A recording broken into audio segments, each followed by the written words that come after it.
Efendim Türkiye'nin en yeni mobil oyun kanalına hoş geldiniz. Ben Tugay. Nasılsınız bakalım? Yepyeni bir taze strateji oyunuyla beraberiz. Oyunumuzun ismi Infinity Kingdom Elemental Era. Aslında Infinity Kingdom oyunu zaten global bir versiyonu var. Kendisi bir strateji oyunudur. Bu oyun ise 20 Ocak 2026 tarihinde çıktı. Asya ve Amerika bölge sunucularında şu an yoğun biraz da değiştirilmiş bir versiyon diyebiliriz. Denemek istersen açıklamalar kısmında linklerini veya APK dosyasında bulursam onları da bulabilirsiniz. Şimdi sevgili dostlar, ben direkt Amerika bölgesinden indirdim. Yani en yeni güncellemeleri ve o beklenen Elemental Era özelliklerini ilk deneyen isimlerden bir tanesi olmak istediğim için 8 farklı elementin dengesini nasıl değişmiş bunlara bakacağız. Bir de şöyle bir şey var. Oyundaki en yeni güncellemeler, yani Elemental Era ile gelen o 8 elementin stratejik ağırlığını ilk sen göreceksin. Yüksek rekabet Amerika sunucularında genelde çok hardcore. İnsanlar sert oynuyor. Oradaki oyuncuların oyuna para vermek gibi dertleri olmadığı için recruit sistemi de olsa adam yatırıyor. Mesela bu oyunlarda ne oluyor strateji oyunlarında? Recruit sistemleri oluyor. Krallık olduğu için sen kral falan çekiyorsun ama adamların umurunda değil yani. Kendileri için ucuz olduğu için oynayabiliyorlar. İstersen bir başlayalım. Seninle birlikte zaten strateji oyunu. Bir bakalım. Krallıklar var bu şekilde. Şimdi sevgili dostlar, şunları bir kabul etmemiz lazım. Öncelikle ismi nasıl okunuyor bilmiyorum. Divya diye okuyalım. Şimdi gizemli bir bilgi olarak geçiyor burada bu sınıf. Yani mor ve lacivert tonlarıyla öne çıkıyor. Daha çok büyüye ve kadim bilgilere odaklanan bir krallıkmış. Onu söyleyebiliriz. Şimdi başka hangi krallıklar var onlara bakalım. Ruslan. Şimdi sevgili dostlar, Ruslan cesur bir savaşçıymış. Kırmızı rengin hakim olduğu bu krallık tamamen güç ve onur üzerine kuruluymuş. Bunu da bilmeni isterim ama biraz daha agresif istiyorsanız Ruslan seçebilirsiniz. Onun dışında sanıyorum ki bir krallık daha vardı burada. Vitas. Şimdi Vitas sevgili dostlar şöyle barışçıl ve doğacı olarak geçiyor. Yani yeşil rengi simgesi olan dengeye ve huzura önem veren kral, ancak barışçıl olmaları savaşmadıkları anlamına da gelmiyor. Savunma ve dayanıklılık konusunda oldukça iyiler.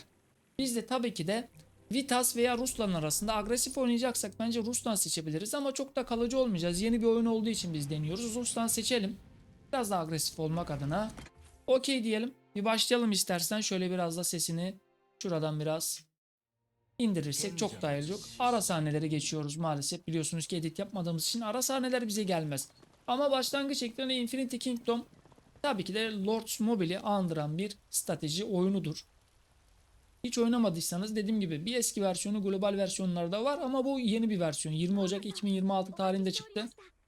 Yazılar falan İngilizce, Türkçe dil desteği var mıdır? Şu an için zannetmiyorum. Global versiyonunda var mı? O oyunu ben oynayalı çok oldu dost. Hatırlamıyorum yani. Kalemizi inşa edelim istersen bir başlayalım. Tabii bu oyunlar ne kadar ilginizi çeker bilmiyorum ama halen günümüzde Türkiye'de Lords Mobile gibi oyunları, Clash of Clans gibi oyunları oynayan insanlar, para yatıran insanlar da var. Hatta global kanallarda birçok no commentary kanalı da veya sesli veya sessiz surlarımızı inşa edelim. Kapılarımızı falan.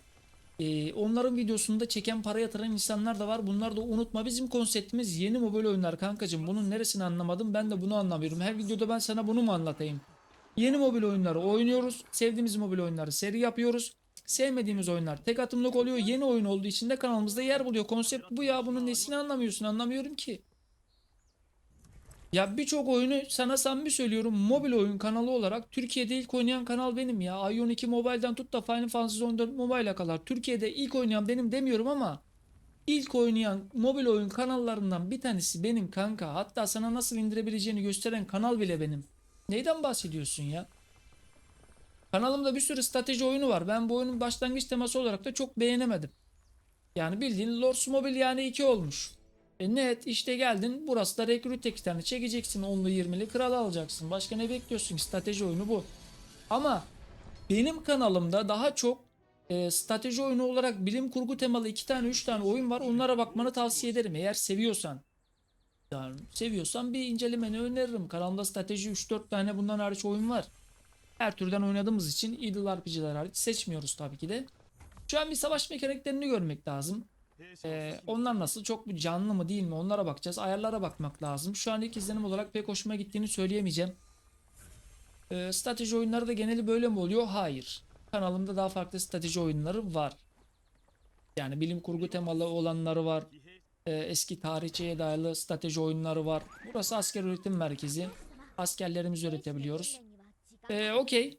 Bu sürüm globale gelir mi? Onun için emin değilim sevgili dost. Infinity Kingdom sürümü olduğu için, ismi farklı olduğu için globale de gelme ihtimali yüksek. Şimdi menülerimiz açıldı. Askerlerimizi kontrol edebiliyoruz istediğimiz gibi. Oo güzelmiş, tamam. Bunlar Lost Mobile'e benzer değil mi ya? Lost Mobile'de de böyle değil mi? Oto savaş mekaniğimiz var. Okey, zaten biz yönlendirmeyelim, oto savaşsın. Tamam, saldırı geliyor. Okey to, anladık. Challenge'a girelim. Challenge burada mı oluyor, başka yerde mi? Tamam, challenge başka bir Lost Mobile gibi bir ekrana atıyor, anladım. Aynı 12 gibi değil mi? Tamam. Krallarınızın şeyleri, görünümleri biraz daha büyük. Askerler biraz daha küçük. Savaş mekanikleri güzel gibi. Bunlara bastığımızda ulti yetenekleri dolunca otomatik atıyordur herhalde diye tahmin ediyorum. Savaş mekanikleri mobile göre oldukça iyidir. Dost, görüntü teması olarak da iyi işlenmiş, yani çok da kötü değil. Enerji skill'i tamam, dolduğunca ulti gibi bir şey atıyor. Aynı, aynen. Güzel. Kötü değil kesinlikle onlar. Ama bilemiyorum strateji oyunları ne kadar ilgisini çeker. Ben çok uzun süre strateji oyunu oynadığımı hatırlıyor muyum? Zamanında tabii oyun olmadığı için Clash of Clans dışında biz bir strateji oyunu oynamadık dost. Çünkü 2014'lerde biz mobil oyuna başladığımız için hani o dönemde Vainglory, Almora, bunlar hep 2014 çıkışlı oyunlar ve bunlar Türkçe dil desteğine sahip oyunlardı. O tip oyunları oynadığımız için işte Clash of Clans falan, tabii onlar oynadık ama onlar o zaman da çok hard pay to win'di yani. Clash of Clans'ın, Clash Royale'in ilk çıktığı dönemde para yatırmadan sen gidemiyordun. Şu an biraz daha eleştirilmiş hali ama halen paraya dayalı. Tabii Supercell'i biliyoruz. Asker iyileştirme merkezimiz, hastanemiz. Okey, bunları yaptık. Tamamen menüye bakacağımız bir yer gelene kadar chapter 1 olarak gidiyor. Devam edelim bakalım. Onun dışında sevgili dost, menüleri bakıp bitireceğiz zaten. Çok da fazla uzatmaya gerek yok. Senin fikirlerini almak tabii ki de istiyorum. Her mobil oyunda da alıyorum. Hiç de fark etmez, ben sizleri kale alıyorum. Olumlu olumsuz benim kanalıma yazı yazan birilerine cevap atıyorum. Ama siz halen beni bilmiyorum yargılamaya çalışıyorsunuz. Ben burayı anlayamadım dost. Yani konseptin neyini anlamıyorsun, anlamıyorum. Yeni mobil oyunlar kanka, bu kadar. Başka bir şey yok. Benim işim bu. Oyun oynamak. Mobil oyun oynamak, paylaşmak. Şimdi sevgili dostlar. Burada sol tarafta map'i açamıyoruz. Chapter 2'ye geç diyor. Yukarıda bizim şeyi görebiliyoruz. Settings ayarlarından neler var? Language'e bir bakalım istersen. Oo, dost, language'de Türkçe var. Dur. Tamam, o zaman bu Türkiye storelarında şu an yok ama gelir. Tamam. Türkçemiz var. Bu bir. İkincisi, map'i chapter 2 olursan aç diyor. Bu tarafta ne var? Haber çatışması, zaman kuyusu. Ne diyor? Birinci tur güncel etkinliği. Savaş alanı açılıyor. Bunlar daha başlamayan etkinlikler de var. Orası etkinlik gibi bir yer. Buradan krallarımızı görebiliyoruz. Bunlar rekrut sisteminden geliyor, haberin olsun. Onun yanındaki ekran askerlerinizi dizebildiğiniz bir ekran. Onun yanındaki ekran backpack, yani çantanız. 100 VIP puanımızı kullanalım. VIP sistemine tabi Lords Mobile benzeri gibi bir oyun, ittifak kısmımız var. Onun yanındaki ekran ise lütfen hikaye görevlerinin ikinci bölümünü tamamlayın diyor. Yukarıda sağda şeylerini görebiliyorsun.